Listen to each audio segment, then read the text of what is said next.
Welcome to the deep dive. Mm. I am really thrilled you're here with us today because, well, our mission is to unpack a piece of educational source material that completely upends how we think about acquiring knowledge. Yeah, it really flips the standard model on its head. It does. We are looking at a script for a language program, and it's titled The Beauty of Kindness in Islamic English Learning. Right. And our goal today is to examine how the sheer mechanics of learning a new language can actually be engineered to teach core moral philosophy. Which is definitely not what you expect from a beginner language course. Not at all. I mean, usually when you sit down with a popular app or, a textbook to learn a new language, the very first units are entirely transactional. Oh, absolutely. The focus is on navigating a physical space or making an economic exchange.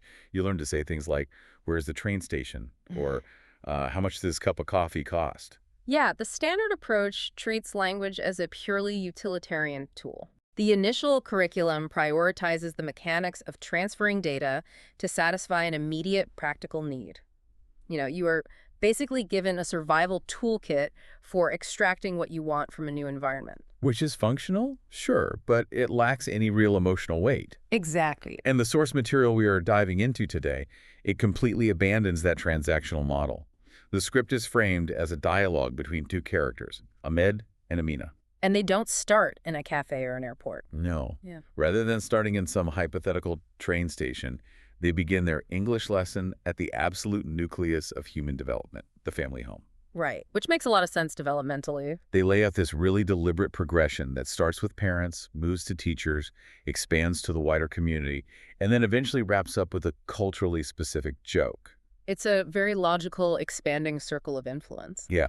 To start, Ahmed and Amina emphasize that there is a divine directive in Islam to respect and obey parents. But they anchor this abstract idea in physical realities, Right. pointing out that mothers tire from helping every day and fathers work hard to provide. And that detail is crucial. Tying foreign vocabulary to the lived reality of the family home serves a very specific cognitive function. How so? Well, the curriculum isn't just delivering sweeping, abstract declarations about respect. It anchors the English words in highly recognizable domestic friction. Oh. By acknowledging a mother's fatigue or a father's labor, it gives the new vocabulary a heavy emotional anchor. And the specific acts they focus on are surprisingly small, too.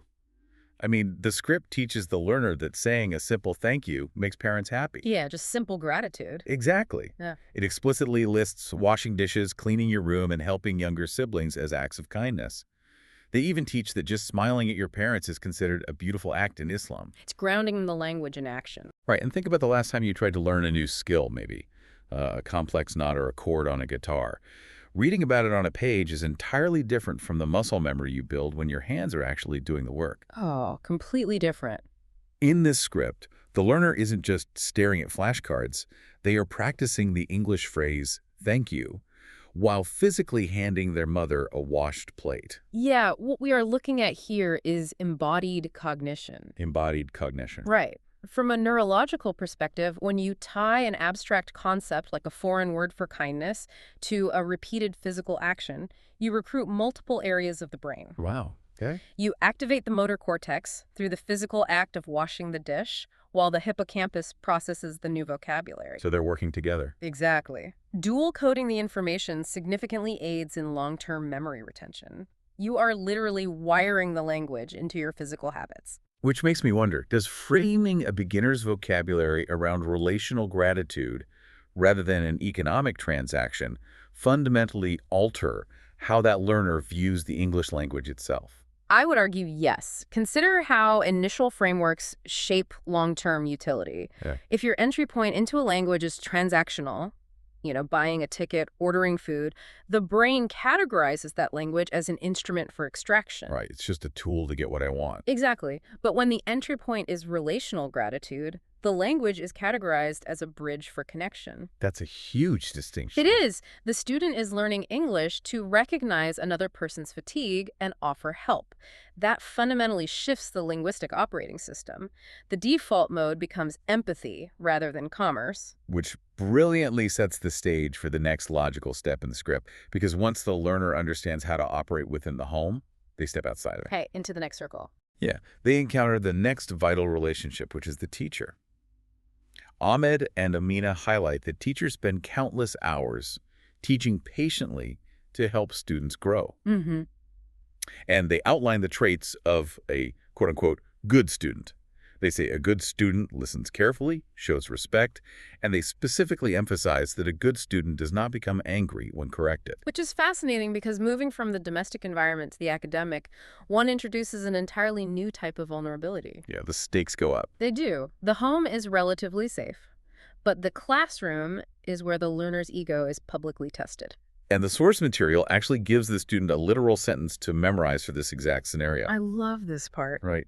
If a teacher corrects a mistake, the student is instructed to respond by saying, "Thank you for helping me improve." Yeah. And they frame this as a demonstration of good manners. But wait a second, I need to challenge this approach a bit. Okay, go for it. Forcing a student to memorize a robotic thank you every time they make an error, it feels a bit like compliance training. I can see that.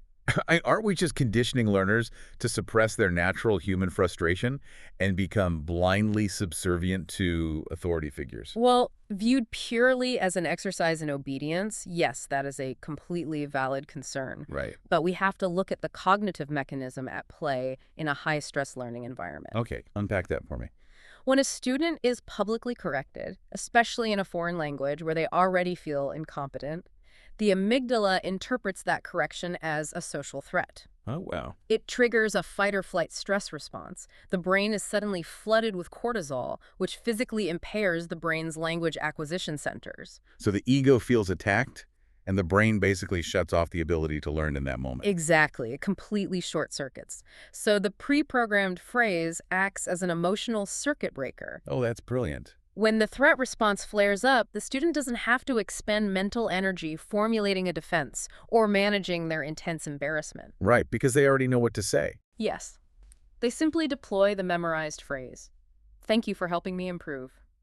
It halts the emotional power surge before it shorts out the learning centers. It bypasses the panic entirely. Yes. You don't have to figure out how to react because the curriculum has already given you the exact words to say. And over time, repeating that specific phrase rewires the student's relationship with failure. That makes so much sense. The brain begins to associate correction with the concept of improvement rather than a personal attack.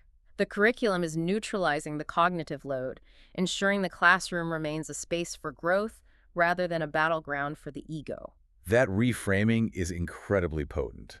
We're seeing a curriculum that essentially teaches emotional regulation disguised as a grammar exercise. Precisely. And once that foundation is solid, once the learner can manage their ego with a teacher and show gratitude to their parents, the script forces them to apply these skills to total strangers. We move out into the wider community. Which is the hardest part. Empathy is relatively easy when it is directed at people who directly care for you, like a parent or an educator. Sure. But applying that vulnerability to the general public requires a much higher level of moral discipline. Yeah, Ahmed and Amina teach that a single kind sentence can change someone's whole day. That's true. The examples they use are really outward-facing. Things like comforting a sad friend, sharing food with someone who is hungry, and forgiving mistakes. Yeah, it becomes very community-focused. And to anchor this, they point to the ultimate example for their listeners, noting how the Prophet Muhammad was kind to everyone. Right. They specifically list the demographics. They mention children, elders, neighbors, and even animals. The progression here represents an expanding ecosystem of awareness. How do you mean? Well, smiling at a mother is a micro, almost reflexive action. Accepting correction from a teacher is a controlled social dynamic. But extending kindness to a stray animal or a stranger, that requires observant empathy. You really have to be paying attention to the world around you. Exactly. The learner has to actively scan their environment, recognize a deficit like hunger or sadness, and then possess the vocabulary to step in and help. The English practice sentences the hosts ask the listener to repeat are really telling in this regard. Oh, the practice sentences are fascinating. They have the learner recite things like, kindness is a gift. Good manners bring peace. I respect my parents. I speak kindly to others. Helping people makes me happy. Notice the phrasing there. Yeah. I mean, think about your own internal monologue for a moment. When you're faced with a frustrating situation, the words you use to describe it to yourself dictate your physical reaction. Absolutely. So how does making a phrase like, kindness is a gift, a daily recitation, actually construct a person's moral framework? You really have to look closely at the syntax of those practice sentences. They are declarative identity statements, not imperatives. What's the difference practically? An imperative would be, I must be kind, or I have to help.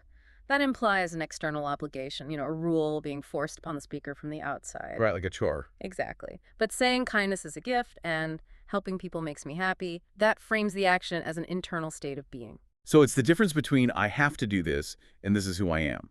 Yes. Psychology actually refers to this as self-perception theory. Self-perception theory. Yeah. It basically says that we observe our own behaviors and the words we speak to deduce our own attitudes. By speaking these specific affirmations in a new language, the learner is actively building a new linguistic identity. Wow. So experiencing cognitive dissonance becomes much more difficult.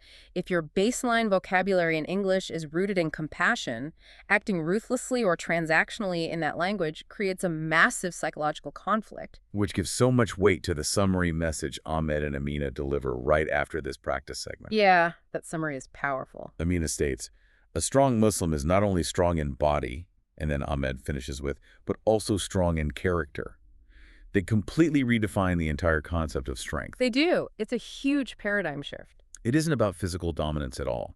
It is the immense internal discipline required to forgive a mistake or share food when you are hungry yourself. And just as the script hits this really heavy philosophical peak, it abruptly pivots into a segment they literally call a short, fun moment. Which, from an instructional design standpoint, is brilliant.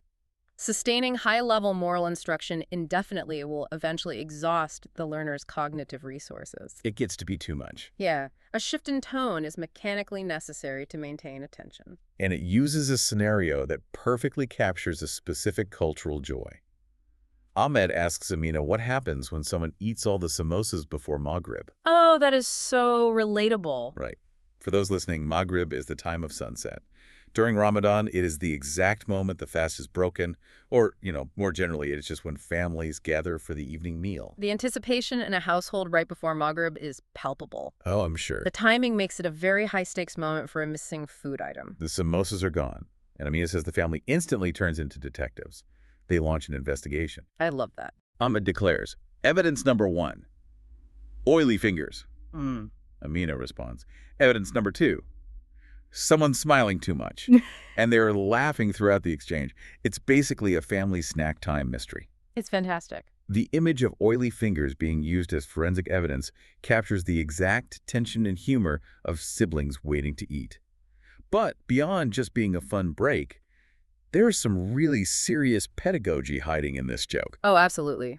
Analyze the specific English vocabulary introduced in this lighthearted exchange.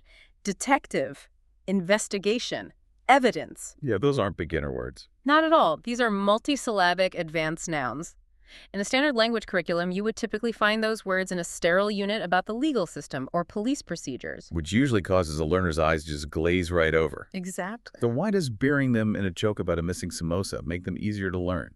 How does humor actually function as a learning tool in the brain? It comes down to what linguist Stephen Krashen calls the affective filter. The affective filter. Okay. When a learner is anxious, bored, or stressed, like when they are trying to memorize dense legal vocabulary, the affective filter goes up. Like a wall. Yes. The amygdala blocks the input from reaching the language acquisition device in the brain. The information simply bounces off. The brain security system treats the boring vocabulary as a threat and just locks the doors. Precisely. Humor, however, lowers that filter entirely. Oh, wow. A joke triggers a release of dopamine, and dopamine functions as a chemical save button for the brain's memory centers. A chemical save button. I love that. By disguising the complex vocabulary inside a highly relatable, joyful scenario, the learner focuses on the punchline, the oily fingers, rather than the friction of the advanced syntax. So it sneaks in. It does. Yeah. The multi-syllabic words slip right past the brain's defenses and straight into long-term memory. The humor acts as a Trojan horse for high-level English. You're too busy laughing at the guilty sibling to realize you just permanently logged the word investigation into your vocabulary. That's exactly it. The design proves that the friction of learning advanced concepts is drastically reduced when the delivery mechanism brings genuine joy to the learner. As we step back and look at this entire script, the core takeaway is abundantly clear. Acquiring a language is never just about memorizing syntax or conjugating verbs. Never. It is an opportunity to install an entirely new operating system for how a person interacts with reality. This curriculum uses the mechanics of grammar to build a worldview centered on respect, community, and emotional regulation. And that's true of everything we study. Every piece of educational material contains a hidden curriculum. Right. The scenarios a textbook presents, the specific practice sentences chosen, the way authority is framed, these elements carry immense psychological weight. Yeah, they really do. They dictate not only the information you absorb, but the lens through which you view the culture associated with that information. And we want you, the listener, to think about the materials you engage with every single day. Whether you are using an app to learn Spanish for a vacation, reading a management book for a corporate meeting, or just watching tutorials for a new hobby. Look past the obvious lessons. Exactly. What hidden values are baked into the examples you are studying? Are the practice scenarios training you to extract value from people, or are they teaching you how to build connections? If the underlying philosophy of the material is purely transactional, it will shape your behavior to be transactional. Right. If it is rooted in relational empathy, your application of that knowledge will inherently reflect that empathy. Which leaves us with a final thought to mull over.